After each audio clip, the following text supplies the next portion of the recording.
Hola, mi nombre es Eric Nodier González Castillo, panameño, abogado y docente en ejercicio.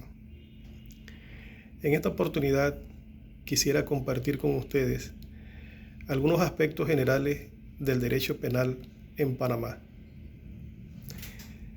El derecho penal es una importante rama del derecho, la cual tiene por objetivo establecer la sanción o las sanciones ante los hechos delictivos que en algún momento pueda cometer un ciudadano o alguna persona jurídica, pues evidentemente representada por personas naturales. Es un material sumamente extenso, por lo que en esta oportunidad solo nos vamos a referir pues, a algunos conceptos importantes, como por ejemplo los conceptos de delito, pena, hablar un poquito sobre los delitos, las penas, y tratar de, como un lenguaje sencillo, hacerles ver pues, la importancia de estos conceptos dentro del campo del derecho, de manera particular para los estudiantes que aspiran a convertirse en profesionales del derecho en un futuro, al igual que a cualquier persona que quiera profundizar de manera general estos aspectos. Mire, primeramente, es considerado como un delito aquella acción que transgrede la ley penal. La ley penal es la que se constituye en el marco legal para la aplicación de posteriores sanciones a quien infrinja las normas. Un administrador de justicia, un juez, por ejemplo, no lo puede sancionar a usted por un acto que no esté tipificado como un delito. Ejemplo, si usted quisiera presentar una denuncia o una querella ante el Ministerio Público porque alguien se ríe, pues reírse no está tipificado como un delito. Por lo tanto, esto sería desestimado. En un lenguaje sencillo, el delito es infringir la ley penal. Y a quien infrinja la ley penal se le va a sancionar. En el libro segundo de nuestro Código Penal Patrio podrán encontrar los diferentes tipos de delitos consagrados en nuestra excerta legal, las diferentes penas a aplicar, las agravantes que se pueden aplicar en un momento dado, ¿ya? O pues las consideraciones al lugar.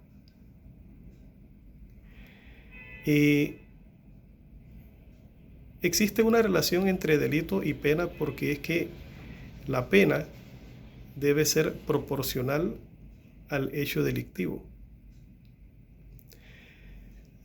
Y también es bueno saber que nuestro código también contempla la aplicación de diferentes penas. Así ustedes escucharán hablar de penas principales y penas accesorias. Una pena principal puede ser la imposición de 5 años de prisión, y la pena accesoria pudiese ser la inhabilitación para el ejercicio de funciones públicas durante 4 años o 48 meses, aplicables después de haber cumplido la pena principal. Ahora, ¿cuál será el objetivo de la pena?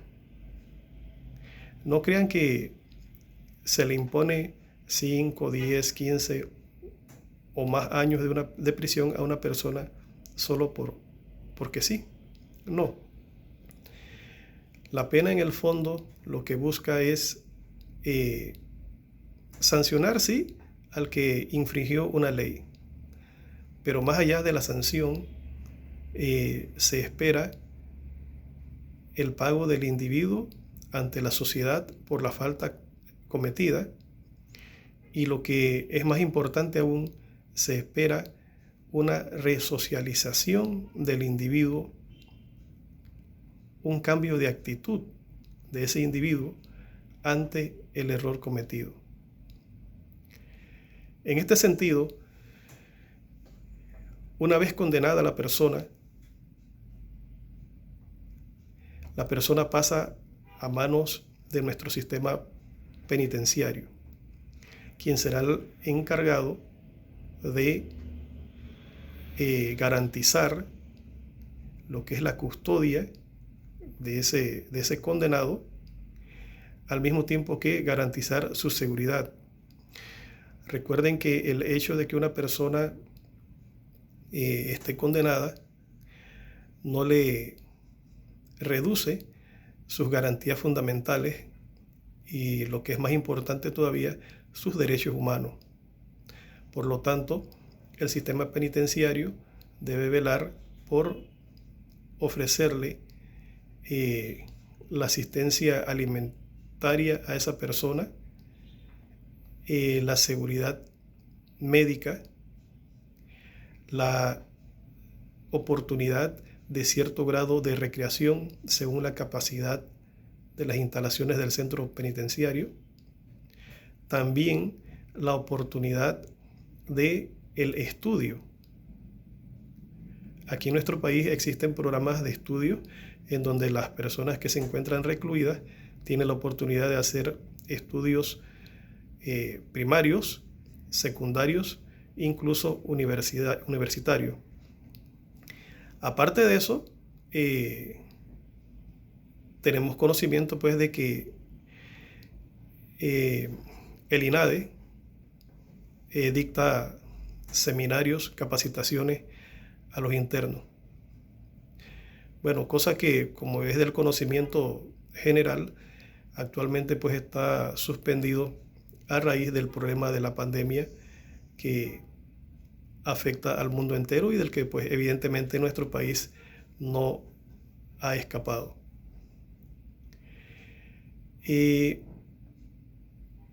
Cuando hablamos de los delitos, hay que distinguir entre dos variedades de delitos: los denominados delitos culposos y los delitos dolosos.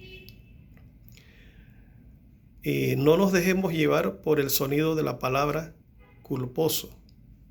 Bueno, si dice, usted empieza a pensar, culposo es de culpa. Bueno, en derecho, el delito culposo es aquella acción que se realiza sin la intención de ocasionar el mal. El caso típico lo tenemos en los accidentes de tránsito, cuando un conductor le ocasiona la muerte a un ser humano. Él no está pensando en que sale a la calle con las ganas de matar a alguien. Sencillamente es producto de un accidente, en donde evidentemente, dependiendo del caso, vamos a encontrar una serie de variantes, como por ejemplo, si fue por imprudencia, si fue por negligencia, por descuido, por imprudencia del peatón o por terceros que influyeron en que se diera ese hecho lamentable. Sin embargo, los delitos dolosos, en eso sí, existe la mala intención, existe ya el deseo de ocasionar un mal, ya sea homicidio, sea tentativa de homicidio, sean lesiones personales, sea el deseo de estafar, una acción fraudulenta. Entonces, este tipo de delitos suelen ser sancionados con más dureza porque efectivamente está reflejando esa mala intención. Dentro de la gran variedad de delitos que contempla nuestro código y que les dije que se encuentran en el libro segundo de nuestra excerta legal, quiero hacerles una aclaración sobre dos de ellos, porque resulta que se suele equivocarse al hablar de ellos, incluso en los medios de comunicación y de pronto por parte de profesionales. Es que se suele confundir el robo y el hurto. En el caso del robo, podemos hablar del mismo cuando existe una medida de fuerza, de presión, de amenaza,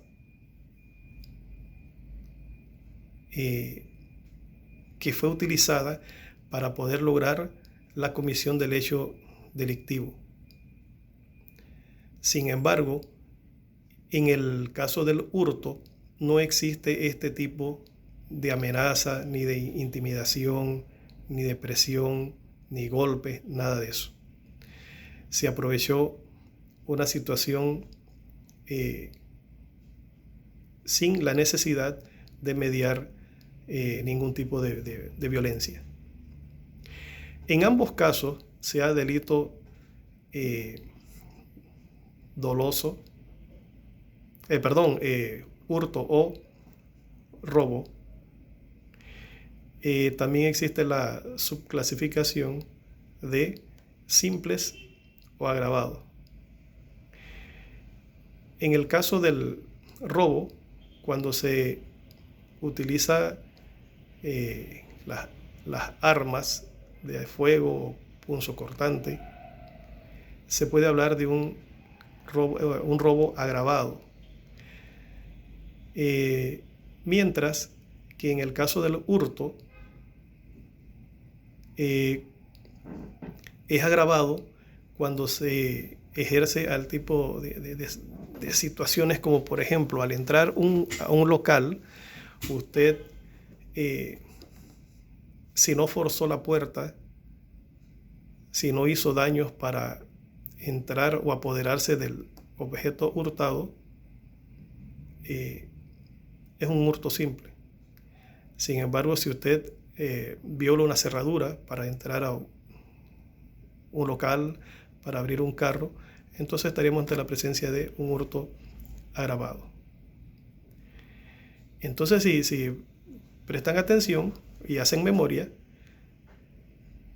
en muchas ocasiones usted ha escuchado la expresión: me robaron mi celular. Porque usted estaba en una reunión, por ejemplo, y tenía el teléfono al lado de su silla, y cuando baja la mano para recoger el teléfono, no lo encuentra, y suelta esa expresión: me robaron mi celular. Esa expresión es incorrecta. A usted no le robaron el celular, a usted le hurtaron el celular, ¿sí?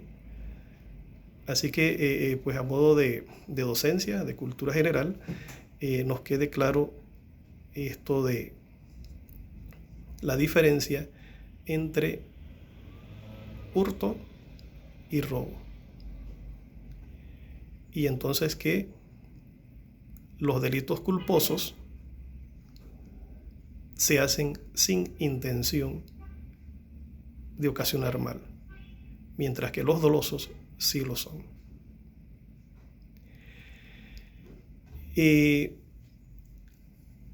Sería bueno si tuvieran la oportunidad de sacar un tiempito y darle una leída, pues con calma y detenimiento, al Código Penal en su libro segundo, para que se vayan familiarizando con los diferentes tipos de delitos que son consagrados en esa norma y vayan teniendo también una idea de las posibles penas que se pudieran aplicar en un momento dado por la comisión de cualquiera de dichos delitos. Solo a manera de un pantallazo, porque esto sería un tema que correspondería a una subdivisión del derecho penal denominado derecho procesal penal, que les comentaré que cuando se comete un hecho delictivo, el hecho delictivo puede ser investigado de diferentes maneras. De oficio, por denuncia y por querella. De oficio, cuando sin necesidad de que una persona, de que el afectado se presente ante las agencias del Ministerio Público, el Ministerio Público tiene conocimiento de la posible comisión de un delito. Y de allí comienza el operativo investigativo. Puede presentarse por denuncia cuando una persona que conoce de la comisión o posible comisión del hecho delictivo lo haga saber a las autoridades competentes. Y querella cuando el afectado se presenta personalmente o a través de su apoderado judicial a interponerlo ante el Ministerio Público. ¿Sí? De esas maneras se dan inicio al proceso, al accionar penal en nuestro país.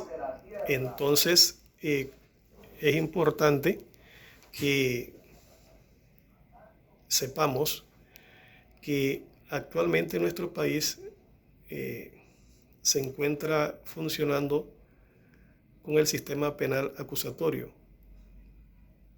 el cual fue progresivamente aplicándose en nuestro país a través de la publicación pues, del Código Procesal Penal. La primera parte del país que fue en donde fue aplicado el sistema pues fueron las provincias de Veraguas y Coclé. Luego pasó a Herrera y Los Santos, posteriormente Chiriquí y Bocas del Toro, y por último entonces Panamá, Colón y Darién. Y en este proceso se va por etapas, ¿no? La investigación se hace y la persona que va a ser investigada queda bajo la responsabilidad de un juez de garantías, quien es el que va a ver el proceso al inicio. Si la investigación arroja los elementos necesarios para llegar a un juicio, le corresponderá entonces al juez de juicio oral ver ese caso, y cuando la persona de ser condenada, impuesta su pena, pasará entonces a manos de un juez de cumplimiento, quien será la autoridad competente para velar que se cumpla lo que en derecho proceda para garantizar las garantías fundamentales del condenado para atender las solicitudes que éste pueda tener a bien realizar, como por ejemplo la revisión del tiempo cumplido, solicitar permisos de trabajo, solicitar reemplazo de la pena por libertad vigilada, entre otras. Lo cierto es que, bueno, esto será materia que estudiaremos en otra oportunidad, pero se las comento pues a modo de poquito de docencia y que lo tengan en cuenta. Pero también quiero que tengan en cuenta de que a pesar de que nos regimos por el sistema penal acusatorio, aún sigue vigente el sistema inquisitivo, pues todavía quedan casos pendientes que no han sido cerrados porque por regla general se encuentran los imputados, los acusados se encuentran prófugos y entonces se espera para ver si por un lado la acción prescribe o si por otra pues se logra aprender y lograr presentar ante los juzgados a las personas responsables.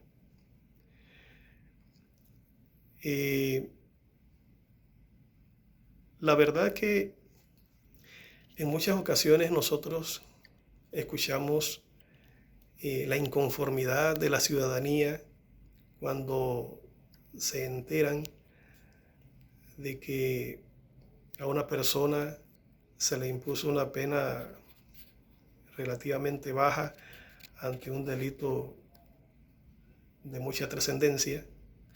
Pero aquí hay que recordar que el sistema penal acusatorio siempre se ha dicho que es un sistema muy garantista y que da muchas oportunidades a la persona procesada. Y entre esas oportunidades existe la posibilidad de los acuerdos de pena. Y por regla general, en los arreglos de pena se logra conseguir para la persona la pena mínima. Entonces usted imagínese que si a una persona le van a aplicar una pena de 18 años, que sería la aplicable al robo agravado, y la fiscalía ofrece 10 años, pues si la persona sabe que es culpable, evidentemente va a optar por esa pena de 10 años en vez de cumplir 18. Así que son situaciones que pues van a favorecer. Y además, en el evento de que las penas no superen los 5 años, la persona podría verse beneficiada por algún tipo de subrogado penal que le permitiría que esos 5 años sean reemplazados por servicios comunitarios. Entonces la persona no tendría que ir a un centro penitenciario. Y en el evento de que durante el tiempo de investigación hubiese estado algunos meses detenido, de pronto los 6 meses que demoró la investigación, esos 6 meses se le descuentan a la pena que se le puso. Así que eso también favorece considerablemente a la persona. Y por eso es que ustedes escuchan la inconformidad de las personas, pero es porque de pronto pues no se conoce, no se tiene clara esa situación de que el sistema permite a la persona infractora de la ley los arreglos de acuerdo de pena. Entonces eso pues genera un malestar, pero bueno, no olvidemos que vivimos en un Estado de Derecho y estas cuestiones son pues aceptables, son totalmente legales y en algunas veces estaremos de acuerdo, en otras veces no estaremos de acuerdo, pero en realidad por vivir en un Estado de Derecho es lo que corresponde, aceptar el estricto cumplimiento de la ley. Y como establece la Constitución Nacional, pues no debe haber fueros ni privilegios. Así que toda la persona que infrinja la ley penal y que haya que hacerle un proceso y que al final del camino se determine su culpabilidad, pues tiene los derechos, tiene el derecho a que se le respeten todas sus garantías constitucionales y lo que tiene que ver con materia de derechos humanos, toda vez pues que Panamá es dignataria de una serie de convenciones y tratados internacionales referente a derechos humanos. Bien, yo espero que este pequeño video introductorio les motive a ser autodidactas, a leer nuestros códigos, en este caso el penal, y en la medida en que vayan teniendo la posibilidad, el procesal penal, porque la diferencia entre uno y otro es que el penal establece el marco legal, lo que establece lo que tiene que ver con las penas, lo que tiene que ver con los delitos, básicamente. Pero el procesal penal es el que nos va a guiar sobre cuál es el camino a seguir desde el momento en que se recibe una noticia criminal, que ese es el término que se utiliza cuando inicia la investigación, hasta el momento en que se dicta una sentencia condenatoria o absolutoria. Entonces, les dejo la idea de procurar informarse, leer. Recuerden que hay un principio que establece que el desconocimiento de la ley no exime de culpa. Y entonces, en un Estado de Derecho, todos los ciudadanos tenemos el deber y la responsabilidad de informarnos sobre las normas jurídicas que rigen a nuestro país, ¿sí? Así que bueno, espero sea de utilidad estos minutos que hemos compartido, agradeciendo su atención y esperando en otra oportunidad traerles otro tema de interés bien relacionado con el derecho penal o con cualquiera de las otras ramas de esta hermosa ciencia que cada día cobra más vigencia, más relevancia, más trascendencia en nuestro país, y prueba de ello es la cantidad de cientos y cientos de personas, jóvenes, adultos y hasta adultos mayores, que ingresan a nuestras universidades con la intención de convertirse en profesionales del derecho y las ciencias políticas. Un placer haber compartido con ustedes.